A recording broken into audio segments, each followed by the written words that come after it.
Sebastian Charles, que esse livro o autor ele fala basicamente assim, da era hipermoderna, da era pós-moderna e dos efeitos assim, dos aspectos desses dos dois períodos históricos na era atual, que seria a era hipermoderna para o autor. A primeira parte do livro, que foi feita pelo Sebastian Charles, colaborador, ele faz uma introdução ao pensamento.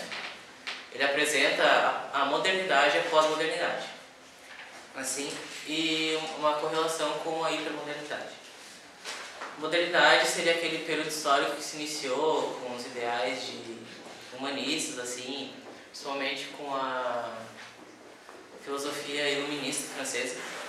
Se estendeu até mais ou menos o período de 1970, assim. Essa época se caracterizou bastante pela ascensão de ideais democráticos e libertários, os ideais de liberdade. E se comprometia a criar uma sociedade desvinculada do passado, assim, uma sociedade ideal no presente. Só que não conseguiu bem isso. Acabou se desenvolvendo uma sociedade muito burocrática, muito disciplinar. E esses fatores assim, de não ter se comprometido a esse ideal de liberdade, não ter efetivado isso, levou a revoltas, assim. Por exemplo, maio de 1968, que aí veio a pós-modernidade, que foi a quebra, o abandono da disciplina, daquela sociedade disciplinar. Só que veio depois da pós-modernidade, com os avanços tecnológicos, possibilitou que se chegasse a hipermodernidade. O que seria a sociedade hipermoderna, então? Uma sociedade onde tudo pode ser levado ao extremo. O ideal do aqui e agora, de felicidade no instante, satisfação no menor prazo de tempo possível, onde quase tudo é permeado pela lógica da moda, onde tudo é se renovando constantemente, sempre rejuvenescendo, e do consumo, que seria do mais no menor tempo, assim. Quanto mais, melhor.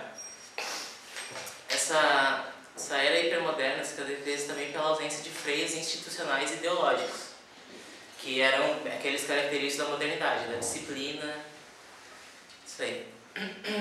E esses freios institucionais e ideológicos, eles são sobrepostos pela lógica da moda,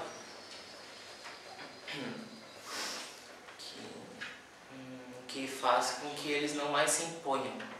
Eles têm que convencer as pessoas. Essas ideias, eles têm que seduzir as pessoas.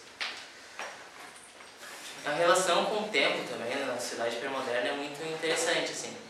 Porque na modernidade se fazia uma valorização do futuro. Foi aquela quebra, assim, de que a concepção, por exemplo, medievalista, de que no futuro ia ter o apocalipse e tal, que o passado era tipo, por exemplo, do Jardim do Éden era onde estavam os tempos bons, que o presente era uma degradação daquele passado.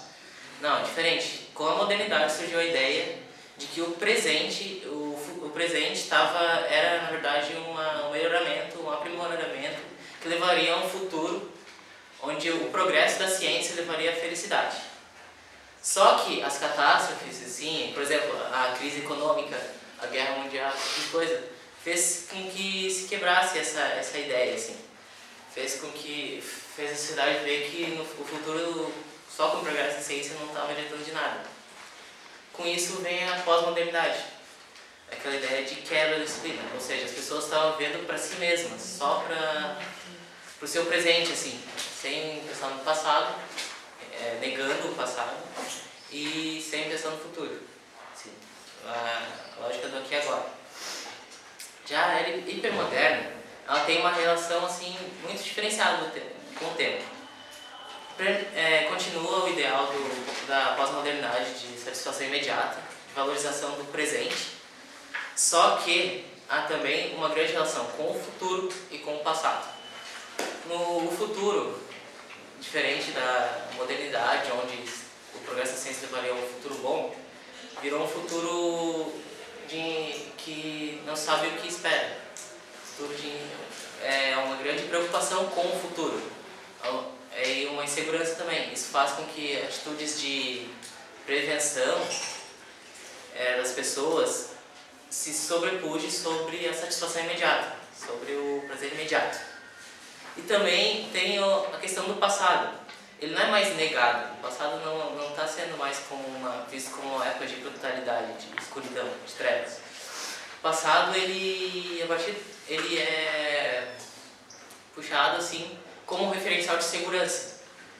E a sociedade usa o passado assim, por exemplo, aquelas marcas que estão no mercado desde não sei o que, quer dizer que elas têm uma tradição já, daí quer dizer que elas são confiáveis, ou seja, o passado é confiável. Só que ele é utilizado, adaptado à lógica da moda. Ele não é mais copiado, ele é reorganizado de maneira a garantir a satisfação imediata, mas com referencial, segurança. E também outro aspecto de abordagem da relação com o tempo seria aquela velha questão da sociedade pré-moderna da falta de tempo. Que as pessoas reclamam cada vez mais de ter falta de tempo, porque essa sociedade ela está organizada de maneira a ser eficiente, a ser rápida, a ser prática.